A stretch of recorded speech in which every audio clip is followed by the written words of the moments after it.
Hi everyone. I'd like to express my support for Paul and Tom for kicking Reed out of the group. He betrayed trust, and for me, I don't have anything in this group that is going to bother me if it appears on YouTube. But I know some others, particularly Tim, do, and I know a number of people have released their full name here. You've given up your name, and when you did so, you didn't expect the possibility that it could end up on YouTube. Now it very well may be on YouTube. And it's possible that some of you may end up getting harassed because of this. Hopefully, Reed will be cautious enough not to drop too many people's docs. Hopefully, he'll know where to stop, that there are certain things you just don't do. But from his behavior so far, I don't have a lot of confidence in this.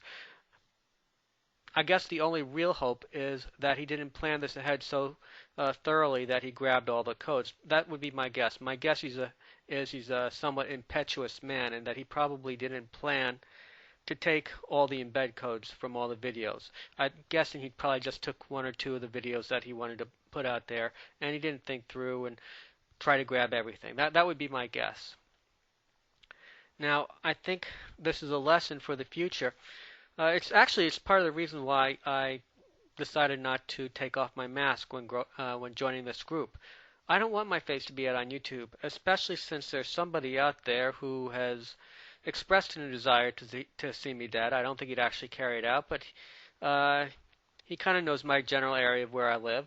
I really don't particularly care to have that sort of harassment, so that's one reason why I wear the mask.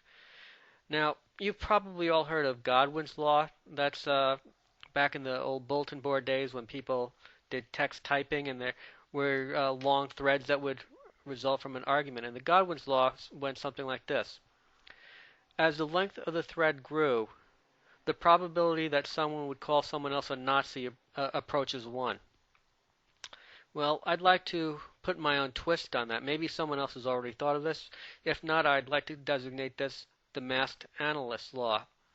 And that is, no matter how carefully you handpick people to join a group, as the size of the group increases, the probability of that group having a member who can't be trusted approaches 1.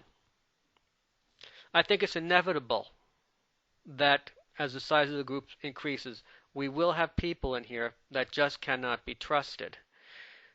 It surprises me a little bit that this has happened so early on, when the group has a relatively small number of hand-selected people.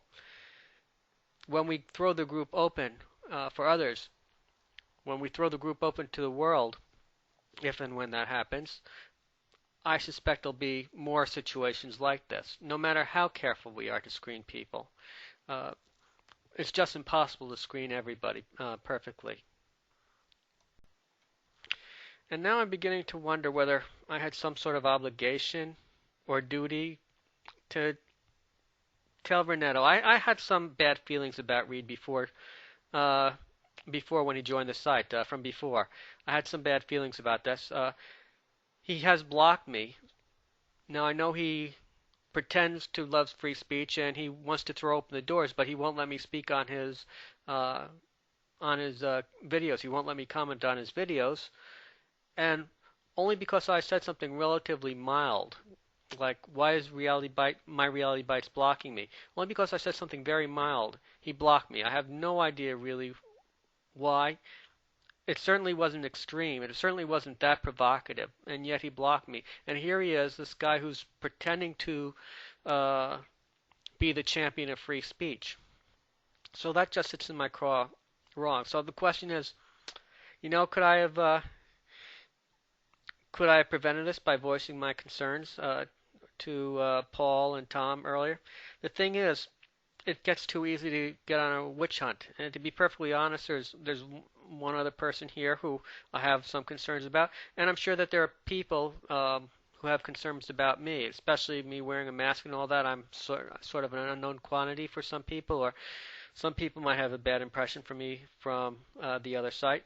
They could just as easily rat on me. So the question is, do we have an obligation to express to the site administrator reservations about an individual who may end up betraying the site? I don't know. The trouble is, it could very easily open up into a sort of a McCarthyistic sort of witch hunt, and I don't know if that's a real good thing either. I'm going to throw that open to everybody. Right now, I'm except for people who I know are really, really bad, who I really know from past experiences. If there are a few people who I know are outright liars, I know that they're outright scoundrels. In that situation, then I will probably quietly tell Tom or Paul, "Hey, I really think we shouldn't allow this person to the site." Unfortunately, after the invitation has already gone out, after they've already joined the site, it kind of makes it awkward to kick them off the island. So I don't know. That's just something to think about. But you did a good thing in kicking Reed off. It's unfortunate it had to happen. It's unfortunate it came to that, but you made the right decision.